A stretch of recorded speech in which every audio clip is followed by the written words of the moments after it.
BSY case ಇಲ್ಲಿ compare ಮಾಡಕ್ಕೆ ಬರಲ್ಲ. ಅವತ್ತು ರಾಜ್ಯಪಾಲರು ಕ್ಯಾಬಿನೆಟ್ ಮೀಟಿಂಗ್ನ ಸಲಹೆಗಳನ್ನು ಅಲ್ಲವ್ರು ಕನ್ಸಿಡರ್ ಮಾಡಿರಲಿಲ್ಲ, ಉಲ್ಲೇಖವನ್ನ ಮಾಡಿರಲಿಲ್ಲ. ವಿಭಾಗೀಯ ಪೀಠ ರಾಜ್ಯಪಾಲರ ಮರುಪರಿಶೀಲನೆಗೆ ಅಂತ ಆ ಟೈಮ್ನಲ್ಲಿ ಸೂಚನೆಯನ್ನ ಕೊಡ್ತು.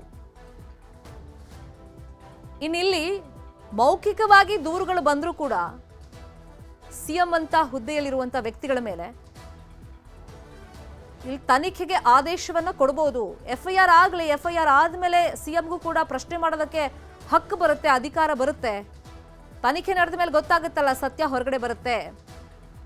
ಇಲ್ಲಿ ಸೆಕ್ಷನ್ 17A ಅಡಿಯಲ್ಲಿ ರಾಜ್ಯಪಾಲರ ಕ್ರಮವನ್ನ ಪ್ರಶ್ನೆ ಮಾಡುವಂತಿಲ್ಲ.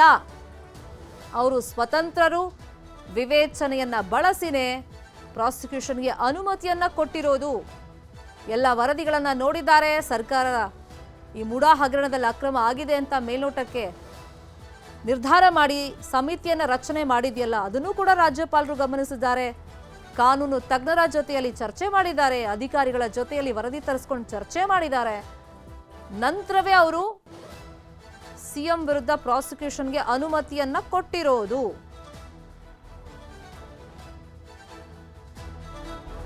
ಹಾಗಾಗಿ ಯಾವುದೇ ಕಾರಣಕ್ಕೂ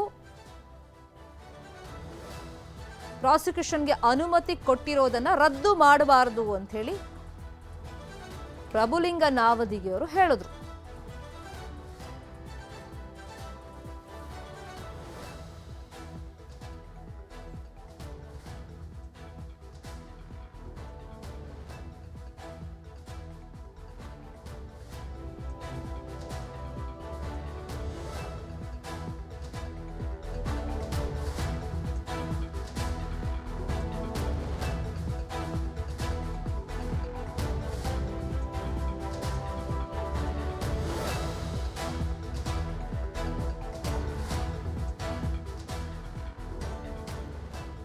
ರಂಗನಾಥ್ ರೆಡ್ಡಿ ಅವರು ವಾದವನ್ನ ಮಂಡಿಸ್ತಾ ಇದ್ದಾರೆ. TJ ಅಬ್ರಹಾಂ ಪರವಾಗಿ ವಾದವನ್ನ ಮಂಡಿಸ್ತಾ ಇರುವಂಥದ್ದು ರಂಗನಾಥ್ ರೆಡ್ಡಿ ಅವರು.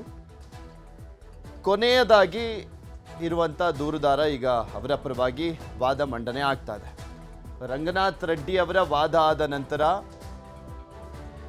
ರವಿವರ್ಮ ಕುಮಾರ್ ಅವರಿಗೆ ಏನಾದರೂ ಮತ್ತೆ ಅವಕಾಶವನ್ನು ಮಾಡಿಕೊಡ್ಲಾಗುತ್ತಾ? ಅಭಿಷೇಕ್ ಮನು ಸಿಂಘ್ವಿ ಅವರಿಗೆ ಮತ್ತೇನಾದರೂ ಅವಕಾಶವನ್ನು ಮಾಡಿಕೊಡ್ಲಾಗುತ್ತಾ ಗೊತ್ತಿಲ್ಲ ಇನ್ನು.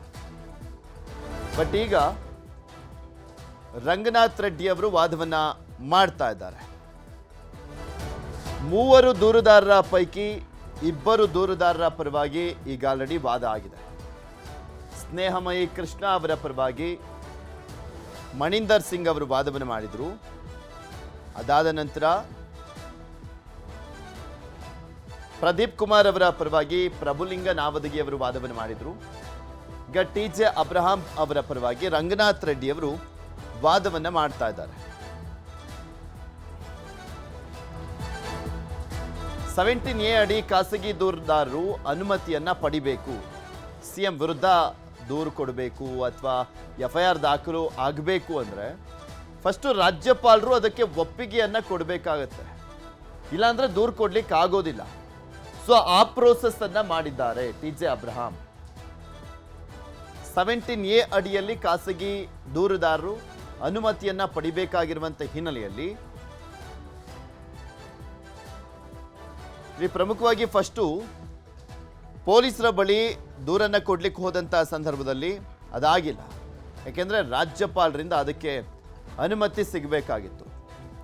ಸೊ ನಂತರ ರಾಜ್ಯಪಾಲರ ಹತ್ರ ಹೋಗಿ ಅನುಮತಿಯನ್ನ ಪಡೆಯಲಾಗಿದೆ.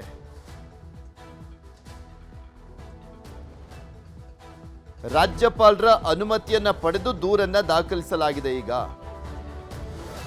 ಡಾಕ್ಟರ್ ಅಶೋಕ್ ಪ್ರಕರಣದಲ್ಲಿ ಹೈಕೋರ್ಟ್ ತೀರ್ಪನ್ನ ಕೊಟ್ಟಿರುವಂತದನ್ನ ಕೂಡ ಉಲ್ಲೇಖ ಮಾಡಲಾಗ್ತಾ ಇದೆ. ಫಸ್ಟ್ ಸಿದ್ದರಾಮಯ್ಯನವರ ಪ್ರಕರಣದಲ್ಲಿ ಮೊದಲಿಗೆ ಪೊಲೀಸರಿಗೆ ದೂರನ್ನ ಕೊಡಲಾಗಿತ್ತು, ದೂರು ದಾಖಲಿಸಿರಲಿಲ್ಲ.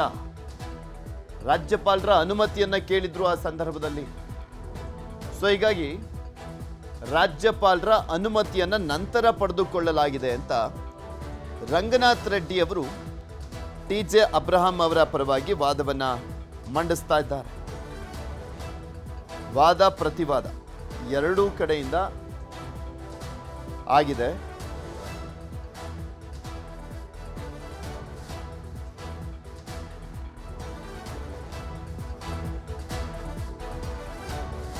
ರಾಜ್ಯಪಾಲರ ಅನುಮತಿಯನ್ನು ಪಡೆದು ದೂರನ್ನು ದಾಖಲು ಮಾಡಿಕೊಳ್ಳಾಗಿರುವಂಥದ್ದು. ಬಿಕಾಸ್ ಒಬ್ಬರು ಸಾರ್ವಜನಿಕ ಸೇವೆಯಲ್ಲಿರುವಂಥ ಜನಪ್ರತಿನಿಧಿಗಳ ವಿರುದ್ಧ ದೂರು ದಾಖಲಾಗಬೇಕು ಅಂದರೆ ಪ್ರಾಸಿಕ್ಯೂಷನ್ಗೆ ಅನುಮತಿ ಸಿಗಬೇಕು, ತನಿಖೆ ಆಗಬೇಕು ಅಂದರೆ ರಾಜ್ಯಪಾಲರ ಅನುಮತಿ ತುಂಬ ಇಂಪಾರ್ಟೆಂಟು. ಅವ್ರ ಅನುಮತಿ ಕೊಟ್ಟರಷ್ಟೇ ಮಾಡಲಿಕ್ಕಾಗುತ್ತೆ ಸಿ ಎಂ ಪ್ರಕರಣದಲ್ಲಿ. ಸೊ ಹೀಗಾಗಿನೇ ಅವರ ಅನುಮತಿಯನ್ನು ಪಡೆಯಲಾಗಿದೆ. ಫಸ್ಟು ಪೊಲೀಸರಿಗೆ ದೂರನ್ನು ಕೊಡಲಾಗಿತ್ತು, ಆದರೆ ಅವರು ದೂರು ದಾಖಲು ಮಾಡಿಕೊಂಡಿರಲಿಲ್ಲ. ಹೀಗಾಗಿ ರಾಜ್ಯಪಾಲರ ಹತ್ರ ಅನುಮತಿಯನ್ನು ಪಡೆದುಕೊಳ್ಳಲಾಗಿದೆ ಅಂತ ರಂಗನಾಥ್ ರೆಡ್ಡಿ ಅವರು ವಾದವನ್ನು ಮಾಡ್ತಾ ಇದ್ದಾರೆ. ತುಷಾರ್ ಮೆಹ್ತಾ ಅವರ ವಾದ ಆಗಿದೆ, ಪ್ರಭುಲಿಂಗ ನಾವದಗಿ ಅವರ ವಾದ ಕೂಡ ಆಗಿದೆ, ಈಗ ಮಣಿಂದರ್ ಸಿಂಗ್ ಅವರ ವಾದ ಕೂಡ ಆಗಿದೆ, ರಂಗನಾಥ್ ರೆಡ್ಡಿ ಅವರ ವಾದ ಒಂದಿದೆ.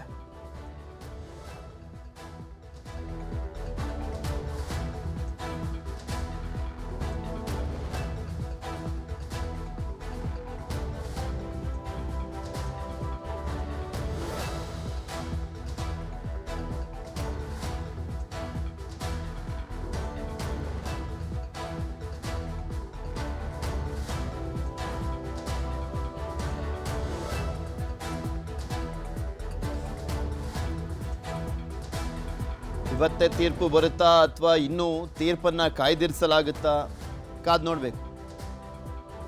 ಇವತ್ತು ತೀರ್ಪು ಕೊಡುವಂಥದ್ದು ಅನುಮಾನನೇ ಅನ್ನುವ ರೀತಿಯಲ್ಲೇ ಕಾಣಿಸ್ತಾ ಇದೆ.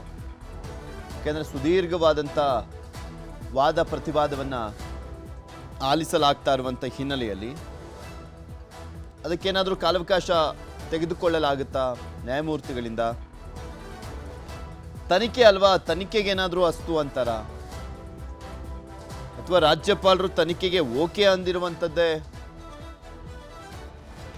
ಸರಿ ಇಲ್ಲ ಅಂದ್ಬಿಟ್ಟು ಏನಾದರೂ ಅದನ್ನ ರದ್ದುಗೊಳಿಸಲಾಗುತ್ತಾ? ಇದೇ ರಾಜ್ಯ ರಾಜಕಾರಣದ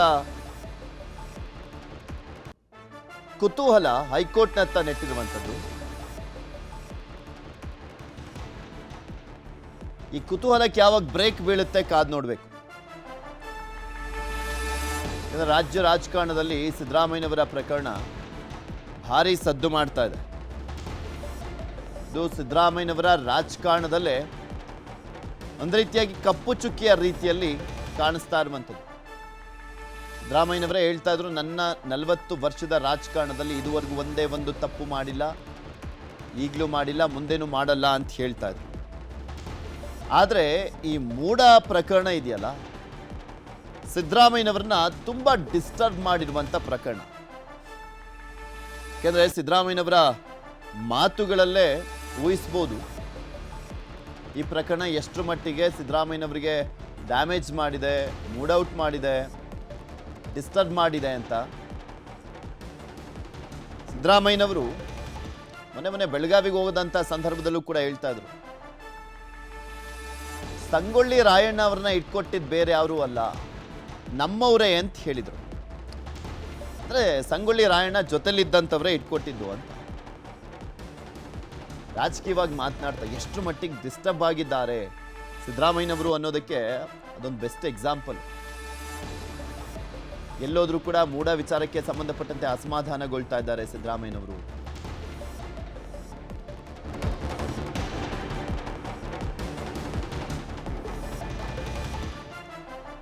ಮೂಡ ಪ್ರಕರಣದಲ್ಲಿ ಸಿದ್ದರಾಮಯ್ಯನವರ ಪಾತ್ರ ಇದೆಯೋ ಇಲ್ವೋ ಅನ್ನುವಂಥದ್ದು ತನಿಖೆಯ ನಂತರ ಕೂಡ ಗೊತ್ತಾಗಬೇಕಾಗಿದೆ. ನಿವೃತ್ತ ನ್ಯಾಯಮೂರ್ತಿಗಳ ನೇತೃತ್ವದಲ್ಲಿ ನ್ಯಾಯಾಂಗ ತನಿಖೆಗೆ ಆದೇಶ ಮಾಡಿದ್ರೂ ಕೂಡ ಈಗ ಅಕಸ್ಮಾತ್ ತನಿಖೆಗೆ ಓಕೆ ಅಂದರೆ ಯಾರು ತನಿಖೆ ಮಾಡ್ತಾರೆ? ಲೋಕಾಯುಕ್ತನ, CBI ಅಥವಾ ಪ್ರೆಸೆಂಟ್ ಹಾಲಿ ನ್ಯಾಯಾಧೀಶರ ನೇತೃತ್ವದಲ್ಲಿ ಏನಾದರೂ ತನಿಖೆಯನ್ನು ಮಾಡಿಸಲಾಗುತ್ತಾ? ತನಿಖೆಗೆ ಓಕೆ ಅಂದರೆ, ಅಥವಾ ತನಿಖೆ ಮಾಡುವಂಥದ್ದೇ ಬೇಡ, ತನಿಖೆ ರದ್ದಾದರೆ ಅಂದರೆ ರಾಜ್ಯಪಾಲರ ನಿರ್ಣಯಕ್ಕೆ ಹಿನ್ನಡೆ ಆದರೆ ಸಿದ್ದರಾಮಯ್ಯನವರು ಬೀಸೋ ದೊಣ್ಣೆಯಿಂದ ಪಾರಾಗ್ತಾರೆ. ಆಲ್ಮೋಸ್ಟ್ ಇನ್ನಷ್ಟು ಶಕ್ತಿ ಬಂದಂತಾಗುತ್ತೆ ಸಿದ್ದರಾಮಯ್ಯನವರಿಗೆ, ನೋ ಡೌಟ್. ಸಿದ್ದರಾಮಯ್ಯನವರು ಇನ್ನಷ್ಟು ಪವರ್ಫುಲ್ ಆಗಿ ಹೊರಹೊಮ್ತಾರೆ. ಹೈಕೋರ್ಟ್ ಏನಾದರೂ ರಾಜ್ಯಪಾಲರ ಆದೇಶಕ್ಕೆ ಕೊಕ್ಕೆ ಹಾಕಿರುತ್ತೆ ಅಥವಾ ತನಿಖೆಗೆ ಓಕೆ ಅಂದಿದ್ದೆ ಆದರೆ ಅದೊಂದು ರೀತಿಯಾದಂಥ ಡ್ಯಾಮೇಜ್ ಆದಂಗೆ ಆಗುತ್ತೆ. ಸೊ ಹೀಗಾಗಿ ಏನಾಗಬಹುದು ಕೋರ್ಟ್ನಲ್ಲಿ ಅನ್ನುವಂಥದ್ದೇ ಈಗಿರುವಂಥ ಕುತೂಹಲ. ಸಿದ್ದರಾಮಯ್ಯನವರು ಕೂಡ ತುಂಬಾ ಕುತೂಹಲದಿಂದ ನೋಡ್ತಾ ಇದ್ದಾರೆ ಈ ಪ್ರಕರಣಕ್ಕೆ ಸಂಬಂಧಪಟ್ಟಂತೆ. ಹೈಕೋರ್ಟ್ ಏನಂತ ತೀರ್ಪನ್ನ ಕೊಡಬಹುದು ಅಂತ ತುಂಬಾ ಸುದೀರ್ಘವಾಗಿ ನಡೀತಾ ಇದೆ ಇಲ್ಲಿ ವಾದ ಪ್ರತಿವಾದ. ಬೆಳಗ್ಗೆ 10 ಶುರುವಾಗಿದ್ದು ಈ ಪ್ರಕರಣಕ್ಕೆ ಸಂಬಂಧಪಟ್ಟಂತೆ ವಾದ ಪ್ರತಿವಾದ. ಬೆಳಗ್ಗೆ ಒಂದು 3 ಗಂಟೆಗಳ ಕಾಲ ನಡೀತು. ಈಗ 2:15 ಶುರುವಾಗಿ ಈಗ ಆಲ್ರೆಡಿ 1:30 ಗಂಟೆ ಆಯಿತು. ಇನ್ನೂ ಎಷ್ಟೊತ್ತು ನಡೆಯುತ್ತೋ ಗೊತ್ತಿಲ್ಲ. ಮತ್ತೇನಾದರೂ CM ಪರವಾಗಿರುವಂಥ ವಕೀಲರಿಗೆ ಅವಕಾಶವನ್ನು ಮಾಡಿಕೊಡ್ಲಾಗುತ್ತಾ ಅದು ಗೊತ್ತಿಲ್ಲ. ಇಂಥ ಪ್ರಕರಣದಲ್ಲಿ ಬೇಗ ತೀರ್ಮಾನ ಮಾಡಲಿಕ್ಕೂ ಆಗೋದಿಲ್ಲ ಅಥವಾ ಬೇಗ ನಿಮ್ಮ ವಾದವನ್ನು ಮಂಡಿಸಿ ಅಂತಲೂ ಕೂಡ ಹೇಳಲಿಕ್ಕಾಗೋದಿಲ್ಲ. ಇಂತಹ ಜಡ್ಜ್ಮೆಂಟ್ಗಳು ಒಂದು ಬೆಂಚ್ ಮಾರ್ಕ್ ಆಗುತ್ತೆ. ಈ ಜಡ್ಜ್ಮೆಂಟ್ಗಳನ್ನು ನೆಕ್ಸ್ಟು ಬೇರೆ ಇದೇ ರೀತಿಯಾದಂಥ ಪ್ರಕರಣಗಳಾದಂಥ ಸಂದರ್ಭದಲ್ಲಿ ಬೆಂಚ್ ಮಾರ್ಕ್ ಆಗಿ ಪರಿಗಣಿಸಲಾಗುತ್ತೆ. ಸೊ ಹೀಗಾಗಿ ಇಂಥ ಪ್ರಕರಣದಲ್ಲಿ ಸುದೀರ್ಘ ವಿಚಾರಣೆ ಮಾಡಿನೇ ನೆಕ್ಸ್ಟು ತೀರ್ಪನ್ನು ಕೊಡುವಂಥದ್ದು. ಸೊ ಹೀಗಾಗಿ ಇಷ್ಟು ಸುದೀರ್ಘವಾಗಿ ವಾದ ಪ್ರತಿವಾದವನ್ನು ಆಲಿಸಲಾಗ್ತಾ ಇದೆ. ರಂಗನಾಥ್ ರೆಡ್ಡಿ ಅವರು ವಾದವನ್ನು ಮಾಡ್ತಾ ಈ ಪ್ರಕರಣಕ್ಕೆ ಸಂಬಂಧಪಟ್ಟಂತೆ ಏನಾಗಿದೆ ಅನ್ನುವಂಥದ್ದನ್ನು ಕೂಡ ಹೇಳ್ತಾ ಇದ್ದಾರೆ. 18/5/1998ರಲ್ಲಿ ನಿಂಗನ ಪರವಾಗಿ ಡಿನೋಟಿಫಿಕೇಶನ್ ಮಾಡಲಾಯಿತು. ನಿಂಗನ ಪರವಾಗಿ ಡಿನೋಟಿಫಿಕೇಶನ್ ಅನ್ನ ಮಾಡಲಾಯಿತು.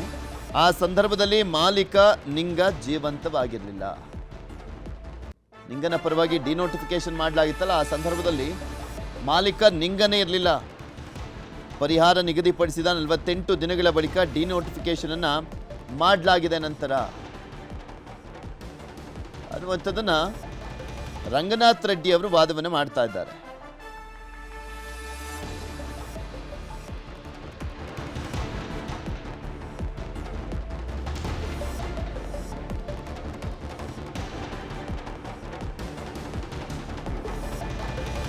ಮೂಡ ಹೆಸರಿಗೆ ಸಂಬಂಧಪಟ್ಟಂತೆ ಕಂದಾಯ ದಾಖಲೆಗಳಿದ್ದಾವೆ. 2004ರವರೆಗೂ ಕೂಡ ಹಲವು ಜನರಿಗೆ ನಿವೇಶನ ಹಂಚಿಕೆ ಮಾಡಲಾಗಿದೆ.